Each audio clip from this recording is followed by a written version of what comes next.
different title format, same old everything series. Welcome back. 13 years. It's been 13 cold, long, hard, lonely years, but alas, it's over. Today, in honor of those beautiful, brand new wolves, from where to find them to how they act, this is everything you need to know. The wolf. Our journey with this adorable little guy takes us all the way back to March of 2011. Initially, it was just a mention by Notch, but a couple of weeks later, Jeb would begin to tease the wolf, and oh man, did it look different. Now, eventually, the wolf would make it into the game in Minecraft version 1.4. Nowadays, modern era, when you find a wolf, if you'd like to tame the thing, it's bones. Every single time you use a bone on a wolf, it has a 1 in 3 chance of taming that dog. Now, this is a luck-based thing, so you never know. It could take 30 bones, or it could take 1 bone. In my survival worlds, when I'm looking for a new dog, I like to have about a quarter stack of bones, just to be safe. But let's rewind here for a second, because a wild dog is technically called a wolf. Now, the wolf and the dog are, I believe, the only mobs in the entire game to have a visual health indicator, and that's going to be the tail. Now, instinctually, the wild wolf is going to just naturally hate a couple of animals. A lot of these animals is kind of tragic, like a poor sheep. It literally did nothing, but it doesn't matter. If a mob that the wolf doesn't like gets close enough to it, it'll turn into an angry mob and seek that mob out until its demise. I'll pop all of the mobs up on screen right now that naturally the wolf will hate. Now back to that visual health indicator thing. As we can see, a wild wolf, the tail is sticking straight down. That means it doesn't have very much health. A natural wolf out in the wild will spawn with 8 health total. That means 1 hit from a netherite sword, not even critical, will remove it from your world. Without any extra food or anything like that, as soon as you tame a dog, it'll sit down and gain a ton of health at the same time. It's actually crazy. A tamed dog as of this new update has a total of 40 health now. That's double what you have. If you want to heal it at any time, it's basically any meat. Dog's natural unpickiness when it comes to meats in the game provides an amazing use for rotten flesh. If you've got a dog that took a ton of damage somehow and a lot of extra rotten flesh, well, the dog is a perfect match. Now, the tail is a visual health indicator, which means as the dog starts to lose health, the tail is going to start to lower a little bit. When the dog gets below 10 health, it's going to walk around and make a sad whining sound. Now, I promise, I'm almost done hurting the dog, but for science, one final thing, dogs will take half the amount of damage from any source. A single non-crit hit from a netherite sword should deal 8 attack damage. But because of how dogs take damage, that dog basically just took 4 damage instead. When it comes to the best food to feed your dog to heal it up, you've got options on options. Actually, almost every single different type of food that you feed your dog will restore a different amount of health. And on Minecraft Bedrock, there are more things that you can feed your dog, including puffer fish to give it hunger, poison, or nausea. So dogs and also all other tameable Minecraft pets have this cool teleportation mechanic where basically if they get too far away from you, they automatically jump back to you. According to the code within the game, too far away from you is defined as more than 12 blocks. A dog gets that far away or more, and it should automatically teleport back. However, with that being said, as you maybe noticed before, there are a couple rules to that whole teleportation thing. For example, the dog can only teleport from a loaded in chunk. That dog also needs to not be sitting and needs to have a solid block, among other different requirements, for it to actually be able to teleport. Minecraft Snapshot 24 W10A added 8 brand new types of dogs to the game. You're going to be able to find these dogs spawning as wolves inside of different biomes with different pack numbers across your Minecraft world. Let's say you were out in your world adventuring when you stumbled across a random pack of wild wolves that you want, but no bones. Well, in that situation, it's always a great idea to somehow trap those wolves with maybe like blocks in a hole or something like that, but you don't have to worry about them despawning. In Minecraft, the wolves are kind of like the villager in the sense that they shouldn't ever despawn naturally on their own. Maybe they'll take damage from the environment or something like that, but yeah, they won't just like magically go away. Also, no matter the wolf variant, when you tame the dog, it will always have a red collar on it. And when you tame it, its eyes change. And awkwardly, it's always been like that. I got so thrown off in that new snapshot when they added all these wolves, and no, always been 3 pixels. The wolf, when tamed, is essentially your #1 most loyal friend of all time. The wolf is kind of almost like a bodyguard inside of Minecraft, if you will. Let's say I was running around in my world and I attacked something. That's basically going to command any non-sitting wolf to go out and seek that thing out and attack it as well. When it does this whole like little growl thing too. I mean, like everything about this wolf aesthetic and noises, even how it just jumps and walks, 100% pure adorable. But it gets even better. You don't even have to just naturally seek out something and attack it. Let's say something attacked me, like, oh, baby zombie, not good, no, very bad. Well, the wolf is going to actually go ahead and fight back, and as long as I don't get involved, that mob should target the wolf instead. For the most part, the wolf can usually handle most bad guys, but there are some bad guys. For example, the creeper, no, oh god. Gosh, you better be careful, little buddy. Mainly for safety reasons, there are some mobs in Minecraft that the wolf will never attack.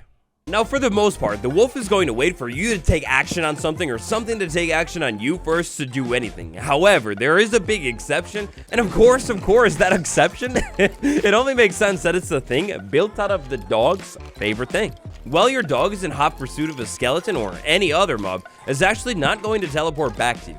So that could be a potential problem you need to look out for. Now, the wolf is usually the big bad baddie. Things don't like him. But there is one interesting circumstance where there's a mob that'll actually scare the wolf. Friends, I would like to present you the most terrifying mob of all time. The llama.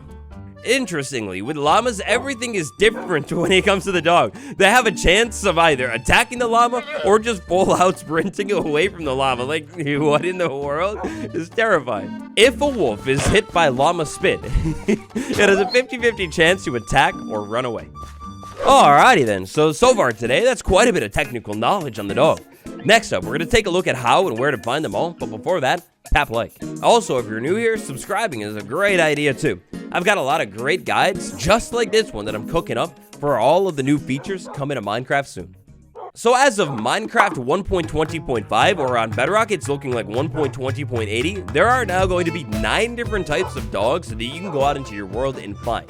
The classic one, the OG one, its new technical name is the Pale Wolf, and you're going to be able to find this guy inside of the taiga. When you find this guy inside of the taiga, every single time, it should spawn in a pack size of 4.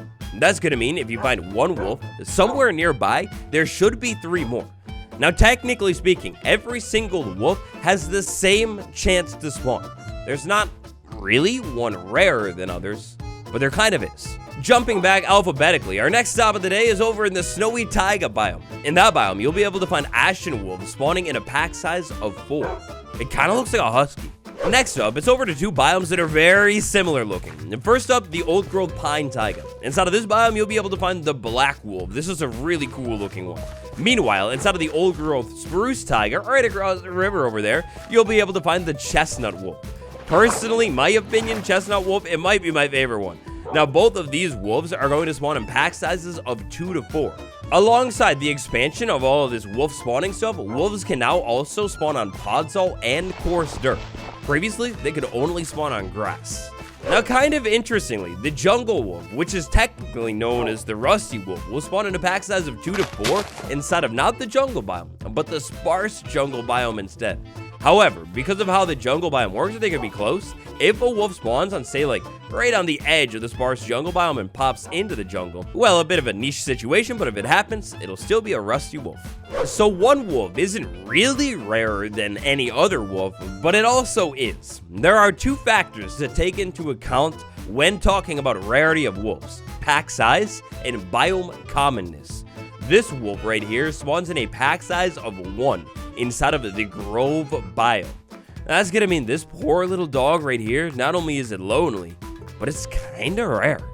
Not that the Grove biome is some mushroom island situation that's really uncommon, it just seems like, at least from my luck, I don't usually have the best luck of finding this biome. Now, a little fun fact about these wolves, the new ones, every single one of them is based off of some kind of wild wolf, a real one in the real world. This one is based off of, I believe, the African wild dog. It's called in-game the Spotted Wolf and will spawn in a pack size of 4 to 8 inside of the Savannah Plateau biome. That's the biggest pack size that we've seen so far. Something like that might offset a little bit of the rarity of the Savannah Plateau biome. Like, if you find a Savannah Plateau, you might be able to stock up on dogs on dogs on dogs. Kinda beautiful.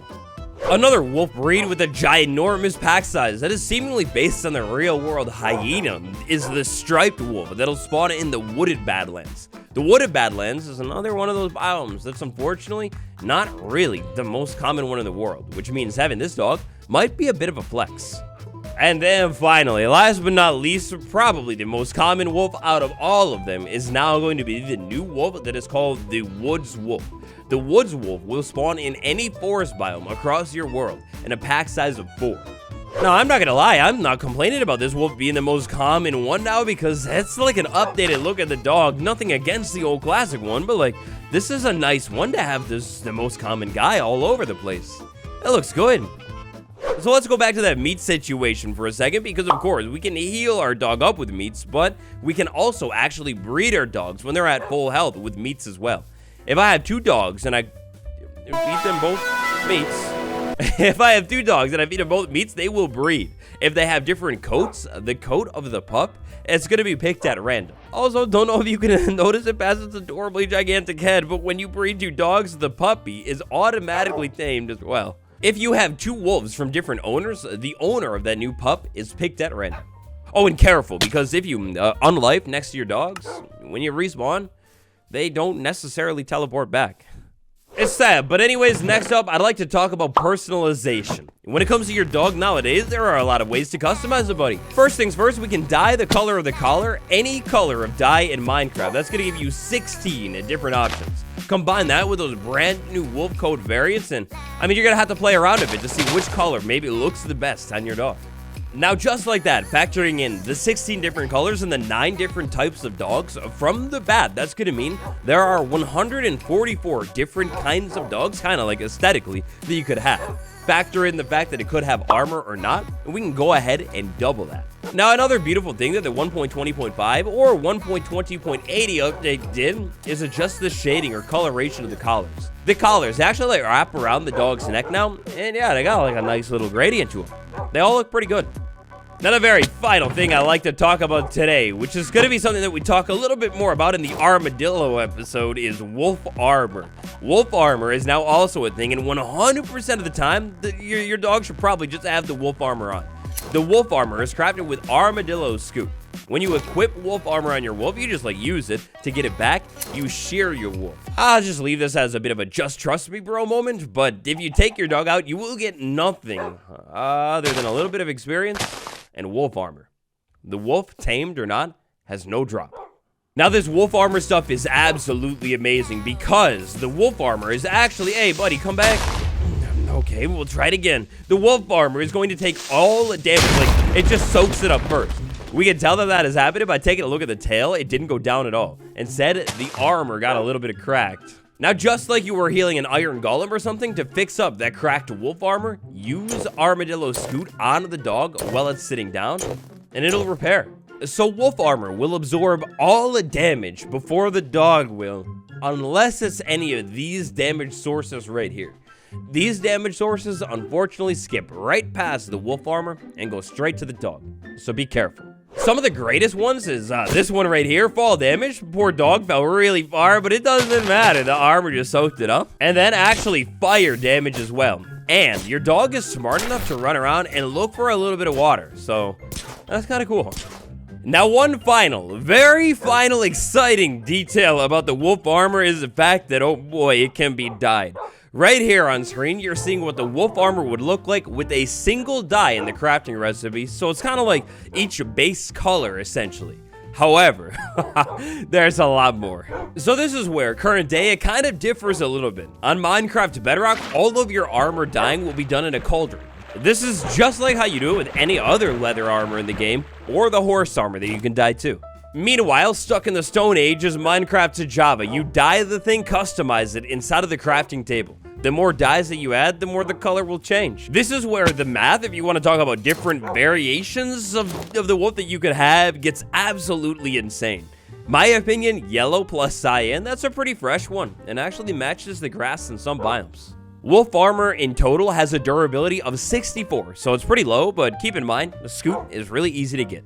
If you're looking for a specific color of wolf armor, I got you. Down in the description, I'll leave a link to the Minecraft wiki, and on that wiki, if you scroll down a little bit, you can calculate any specific color that you're trying to create. It'll tell you the exact sequence to put the dyes in and everything like that. Wolves, dogs, everything to know. Every single type, how you find it, a little bit of information, and more. I hope your thirst for knowledge about Minecraft's best friend has been quenched. You got a bonus wolf fact? Throw that down in the comments below, and thank you so much for watching. On the end card right here, I'll throw the Everything Series playlist and another video that you might like. Thanks for watching. It's been me, Waddles, and I'll see you all tomorrow. Goodbye.